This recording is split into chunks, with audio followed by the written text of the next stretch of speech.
Hello students, welcome to our J Study Point YouTube channel. Today's our topic is the ball poem. You know this poem is very important for class 10 board exam.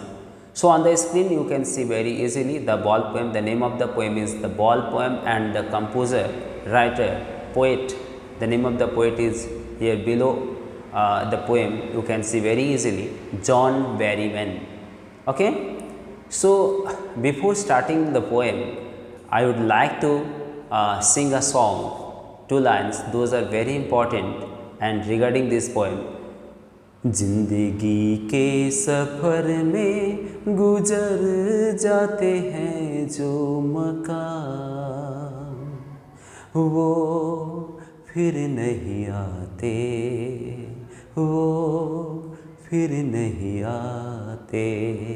तो कुछ ऐसा ही है इस बच्चा के साथ।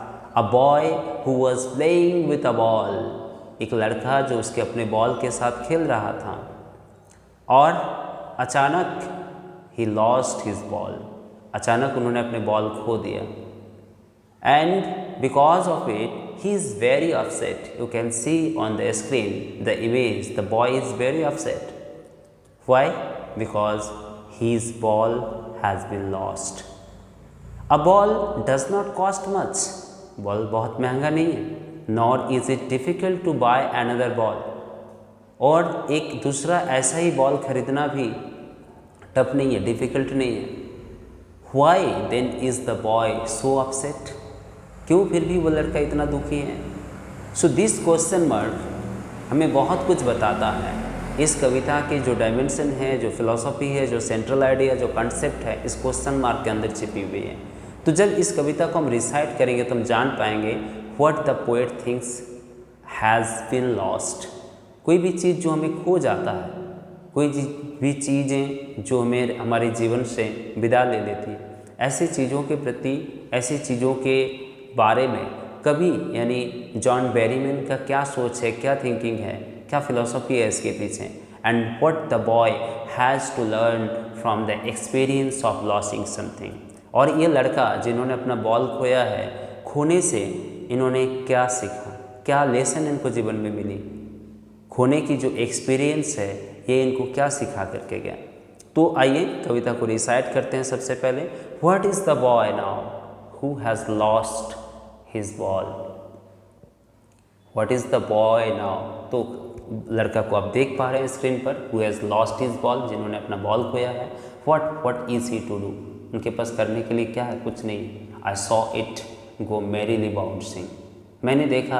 यहाँ से एक क्वेश्चन पूछा जाता है in this poem, in the poem the ball poem, जहाँ पर आई यूज़ की गई है ना, वो आई मतलब क्या है आपको पूछ सकता है। सो आपको याद रखना पड़ेगा, I refers to here the poet John Berryman. जहाँ आई है वहाँ जॉन बेरीमैन है। जॉन बेरीमैन ने क्या देखा, I saw it go merrily bouncing down the street and then merrily over there it is in the water, है ना, और अब वो पानी में है। मैरीली मतलब क्या होता है, ये बहुत इंपॉर्टेंट वर्ड है, आगे हम डिस्कस करेंगे। जो अननोन और डिफ़िकल्ट वर्ड्स है उसको लेकर के, merrily over there it is in the water, now वो पानी पर गिर चुकी हैं। नो यूज़ टू से, ये बोलने की कुछ है नहीं, वो देयर आर अदर बॉल्स, ये लड़का को कोई बोल नहीं सकता है कि वो देयर आर अदर बॉल्स। ऐसे ही आपको और दूसरा एक बॉल ला देंगे, क्या लड़का खुश हो जाएगा? नहीं, बिकॉज कई यादें जुड़ी हुई है उस बॉल के साथ। So there are many memories of childhood regarding this ball. So जो बॉल खो गया है उसके बदले में दूसरा बॉल दे करके हम उसको सुलझा नहीं सकते, वो there are other balls. So this is not a solution and ultimate shaking grief fixes. और इसीलिए हम देखते हैं कि अल्टीमेटली जो है दुख, ग्रीप मतलब होता है दुख, तो ये फिक्स हो गया लड़का के साथ। एज ए स्टैंड्स रिजिड, उसका पैर एकदम जम गया। ट्रैम्बलिंग, वो मतलब खड़े नहीं हो पा रहे थे, अच्छा नहीं लग रहा था उनको। स्टेयरिंग डाउन, वो देख ही रहे थे एक ही तरफ। All his young days into the harbour, यानी जिस हार्बर पे वो बॉल गिरा हुआ था, बॉल को ताक रहा था, देख रहा था, एक दृष्टि से वो देखे जा रहा था। और वो यादें, जो यंग डेज़ की यादें हैं, वो उसमें उनके दिमाग में आ रही थी। हिज बॉल वेंट, उनका बॉल जा चुका है। आई would not intrude on him, यहाँ भी आई मतलब कवि है यानी जॉन बेरीमैन ने, यानी जॉन बेरीमैन ने उनको छेड़ा नहीं, उनको उनके सोच विचार, उनके अपसेटनेस में वो घुसेड़ा नहीं। डाइम अनदर बॉल, है ना, यानी ऐसा कहा करके कभी उनको छेड़ नहीं सकते हैं कि ये तो जस्ट अ डाइम, यानी जस्ट कुछ सेंट्स इसका वैल्यू है, इसका मेटेरियलिस्टिक वैल्यू है, अनदर बॉल आपके लिए आ जाएगा, इज़ वर्थलेस। यानी कवि का कहना है कि I would not intrude on him a dime another ball is worthless, यानी कुछ डाइम इसका वैल्यू है, इसका मेटेरियलिस्टिक वैल्यू बस इतना ही है, अनदर बॉल आ जाएगा, ये सारी बातें जो है उस लड़का के लिए बिल्कुल वर्थलेस है, वैल्यूलेस है। Now in a world of possessions, now he senses first responsibility in a world of possessions. So this line is very important. ये दुनिया क्या है, मैटेरियलिस्टिक है, ये दुनिया वर्ल्ड ऑफ पोजेशन से, हर कोई चाहता है कि उसके अधिकार में, उसके हाथ में सारी चीज़ें हो जाए, सारी मैटेरियलिस्टिक चीज़ें उनके हाथ में रहें। तो ये लड़का पहली बार जो है इस रिस्पॉन्सिबिलिटी को समझा, इस दुनिया को समझा कि ये दुनिया जो है पोजेशन की दुनिया है, in a world of possession people will take balls, balls will be lost always, लोग बॉल लेंगे। यहाँ जस्ट बॉल एक सिंबॉलिक चीज़ें हैं, मैटेरियलिस्टिक दुनिया को समझाने के लिए कवि ने यहाँ बॉल का जिक्र किया। बॉल हमारे, जैसे कि हमारे जीवन में कई चीज़ें, मैटेरियलिस्टिक चीज़ें हमारे जीवन में आती है, कई संबंध आता है, कई चीज़ें आती हैं, बट वो लॉस्ट भी हो जाता है एक समय। Balls will be lost always, this is the basic truth of our life. People will take balls, balls will be lost always. लोग जो हैं बॉल लेंगे और बॉल फिर खो जाएंगे। Little boy and no one buys a ball back, और वो बॉल जो एक बार, जैसे कि मैंने गाया, जिंदगी के सफ़र में गुजर जाते हैं जो मका, वो बॉल फिर वापस नहीं आते। Money is external, he is learning. उन्होंने समझ गया कि मैटेरियलिस्टिक दुनिया जो है ना, ये बाहरी दुनिया है। Well behind his disparate eyes the epistemology of loss. So this thing is very important, epistemology of loss. Epistemology means knowledge. Knowledge का जो, नॉलेज के बारे में जो एपिस्ट शब्द जो है, ग्रीक शब्द है, लैटिन वर्ड है, इसका मतलब होता है ज्ञान यानी नॉलेज, और लोगोस मतलब होता है उसके बारे में चर्चा करना। तो लॉस की जो बारे में सोचना, समझना, इसको अंडरस्टैंड करना, how to stand out, knowing what every man must to one day know, और ये हर आदमी को एक दिन जानना ही पड़ेगा कि मैटेरियलिस्टिक दुनिया में, इस वर्ल्ड ऑफ पोजेशन में आपका कुछ नहीं है, आपके हाथ में आएंगे जाएंगे। आपको क्या समझना है, the epistemology of loss, how to stand out. आपके कई चीज़ें आएंगे, आपके हाथ से निकल जाएंगे, कई चीज़ें आपके जीवन में खो जाएंगे, बट फिर भी आपको खड़े होना है। How to stand out, knowing what every man must one day know and most know many days how to stand out. Once again you have to stand out. You have to lost always. People will take balls and balls will be lost. So these are the key ideas of this poem. मैं बाद में जो slide है उसमें की ideas के बारे में चर्चा किया हूँ। नेक्स्ट स्लाइड में मैं जॉन बेरीमैन को दर्शाया हूँ। यहाँ आप देख सकते हैं बहुत ही अच्छे फिलोसोफर, थिंकर रह चुके हैं ये, और कन्फेशनल जो स्कूल ऑफ पोएट्री है इसके लिए जाने जाते हैं। John Allen Berryman born 1914 25th of October and he was died January 7th 1972 and was an American poet and a scholar. He was a major figure in American poetry in the second half of the 20th century and is considered a key figure in the confessional school of poetry. So ये 20वीं सदी के America के poetry के एक बहुत बड़े जाने माने हस्ती रह चुके हैं और इनको जाना जाता है कन्फेशनल स्कूल ऑफ पोएट्री, जो कि एक जेनर ऑफ पोएट्री है अमेरिकन पोएट्री के, जिसके लिए ये जाने जाते हैं। चलिए आइए इसके की कॉन्सेप्ट को समझते हैं।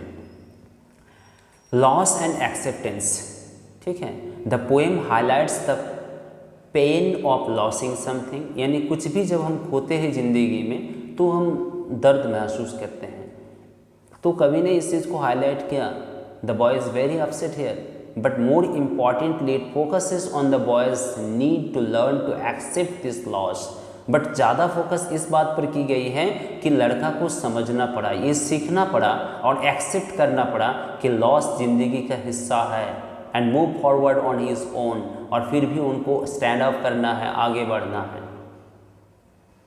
The people will take ball and ball will be lost. Okay, ball लोग लेंगे और बॉल फिर खो भी जाएंगे, ये सच्चाई है ज़िंदगी के। ये लेसन को यहाँ फोकस की गई है, लॉस एंड एक्सेप्टेंस। लॉस आपको दर्द देंगे, okay, highlights the pain of losing something but more focused on the boy's need to learn, सीखना क्या कितना ज़रूरी है from the experiencing of loss, यानी जो जीवन में उन्होंने लॉस को एक्सपीरियंस किया उससे उन्होंने क्या सीखा, to learn to accept the loss, loss को एक्सेप्ट करना सीखा। नेक्स्ट पॉइंट क्या है, ग्रोइंग अप एंड इनोसेंस। अब जानते हैं कि वो बॉल के बदले में दूसरा बॉल आ सकता था, but here ball only not only the ball symbolises the loss of childhood. ये लड़का के लिए बॉल सिर्फ बॉल नहीं था, उन्होंने जैसे कि अपना चाइल्डहुड, अपने बचपना खो दिया। Innocence and the first hurt lesson that something are gone forever. और वो जैसे कि मैंने बताया कि कुछ ऐसी चीज़ें होती है जो हम लॉस कर देते हैं, वो पूरे जीवन के लिए हमारे हाथ से निकल जाती है, जैसे कि हमारे चाइल्डहुड है। So here symbolizes, here the ball is symbolized against the innocence, the childhood, all the quality of childhood. Okay, तो बच्चा ने वो खो दिया है, और ज़िंदगी के जो मकाम खो देते हैं वो फिर नहीं आते, फिर नहीं लौटते। ये भी सच्चाई है, और उसके लिए फिर हमें सोचना नहीं है, उसके लिए हमें एक्सेप्ट करने के तरीका को अपनाना है। We have to go forward, हमें आगे बढ़ना है। लॉस जीवन का एक हिस्सा है, ये हमें एक्सेप्ट करना बहुत ज़रूरी है, ये इम्पॉर्टेंट है। नेक्स्ट हम देख सकते हैं कि इसमें द लिमिटेशंस ऑफ मनी से सारा चीज़ नहीं हो सकता। एक लाइन था उसमें कि मनी से हम सब कुछ नहीं कर सकते। The poet observes that while money can buy a new ball, पैसा से नया बॉल खरीद सकता है, it can not buy back the old one. Each and everything is unique. मेरे पास कुछ है, मान लो मेरे पास एक पेन है, मेरा पेन नष्ट हो जाए, खो जाए, वैसा ही एक पेन ला दे सकते हो, बट वही पेन नहीं ला दे सकते हो। ओके, हर चीज़ जो है यूनिक होता है, उसी चीज़ को फिर आप वापस नहीं ला दे सकते। It can not buy back the old one और the memories and the emotions associated with. उस पेन के साथ जो मेमोरी, जो इमोशंस अटैच्ड है, उसको आप वापस पैसा से खरीद नहीं सकते हो। So the limitation of money, ये भी इस कविता में फोकस की गई है। और क्या चीज़ है, resilience. Ultimately the poem suggest that the boys painful experience is a crucial step in building resilience and understanding that life continues even after we face and accept loss। यानी ये चीज़ें, ये सीख बच्चों में डेवलप हुई एक्सपीरियंस के तहत। ज़िंदगी में जब लॉस को उन्होंने एक्सपीरियंस किया कि ये उन्होंने समझा कि लॉस जो है ये ज़िंदगी का एक पेनफुल हिस्सा है, ये एक पेनफुल एक्सपीरियंस है, और ये पार्ट ऑफ लाइफ है ना। We have to accept it, हमें इसको एक्सेप्ट करना है। इसके चलते हमें दुखी बनकर नहीं रहना है। दुख होगा, बट उससे उभर करके फिर खड़े होना, फिर आगे चलना है। कई चीज़ें हमारे जीवन में आएंगे, कई चीज़ें खो जाएंगे। So these are the key ideas, key concept of this poem. Hindi में देखें तो द बॉल पोएम का मुख्य विषय जीवन में नुकसान, दुख और बड़े होने के प्रक्रिया को स्वीकार करना है। यह कविता दर्शाती है कि बचपन की मासूमियत खो जाती है और हमें जीवन में आने वाले नुकसानों जैसे कई वस्तुओं, रिश्ता और अवसर से निपटने और आगे बढ़ने की कला सीखनी होगी। कविता का संदेश यह है कि जीवन में जो चीज़ें चली जाती हैं वे लौट कर नहीं आती, और हमें उन वास्तविकताओं को स्वीकार कर परिपक्व बनना सीखना होता है। तो ये सबसे बड़ी इम्पॉर्टेंट चीज़ है कि कई चीज़ें हमारे जीवन में आएगी, जैसे कि चाइल्डहुड है, हमारी युवावस्था है, और आके चल जाएंगे। इसके लिए हमें अपसेट नहीं होना है। कोई भी, कई वस्तु, कई विषय, कई रिलेशनशिप, माँ बाप, कई रिश्तेदार आएंगे हमारे जीवन में और वे चले जाएंगे, ये वास्तविकता है। और हमें परिपक्व बनना, हमें मैच्योर बनना, हमें समझना है कि लॉस्ट जो है हमारे जीवन का एक हिस्सा है। आगे कुछ टफ वर्ड्स जो है इसको हम समझने की कोशिश करेंगे, जैसे कि मैरीली है मतलब हैप्पीली। वो जो बॉल जंपिंग कर रहा था, बाउंसिंग होते हुए जाकर के पानी में गिरा, उसको एक एडवर्ब से डिनोट किया गया है। वो एडवर्ब है मैरीली। मैरीली मतलब हैप्पीली। डाउन द स्ट्रीट मतलब इन द स्ट्रीट, गली में, गली के मतलब थ्रू द स्ट्रीट वो जा रहा था बॉल जंपिंग करते हुए। नो यूज़ मतलब नो एडवांटेज, कोई फ़ायदा नहीं। मतलब उसको बॉल को, उसको अगर बच्चा को बोला जाता कि चलो इसका बहुत ज़्यादा महंगा नहीं हो और एक बॉल ला देंगे, बस कोई फ़ायदा नहीं था। वो अपसेट होंगे ही, क्योंकि वो उनके जीवन के साथ जुड़ा हुआ चीज़ें हैं। कई चीज़ें एसोसिएट करता है उनके साथ, बॉल के साथ। बॉल यहाँ सिम्बलाइज किया उसके चाइल्डहुड को, कई मेमोरीज है, कई इमोशंस हैं। तो कोई फ़ायदा नहीं उसको यह कह करके कि आपके लिए दूसरा बॉल ला देंगे। ठीक है। अल्टीमेट मतलब हियर जो इस कविता में मीनिंग है, ऑफ वेरी हाई इंटेंसिटी, चरम। ग्रीप मतलब ग्रेट सैडनेस, बहुत ज़्यादा दुख की स्थितियों को समझाने के लिए ग्रीप बताया गया है। रिजिड मतलब होता है हार्ड, कठोर, यानी वो रिजिड हो गया, फ्लेक्सिबल नहीं, उनके जो मूवमेंट था वो बंद हो गया। ट्रैम्बलिंग यानी बहुत शेकिंग हो गया, काफ़ी दर्द मतलब उसको सताया, दर्द अंदर से उसको एकदम खंगोल दिया। तो ये चीज़ें हैं। यंग मतलब अर्ली, प्रारंभ में। वर्थलेस मतलब वैल्यूलेस, बेकार। और सेंस मतलब फील। तो ये कहीं कुछ एपिस्टोमोलॉजी मैंने बता दिया जब मैंने कविता के बारे में बताया। एपिस्टोमोलॉजी मतलब होता है ज्ञान का चर्चा करना, यानी एपिस्टोमो और लोगोस, ये दोनों शब्द मिल करके बना है।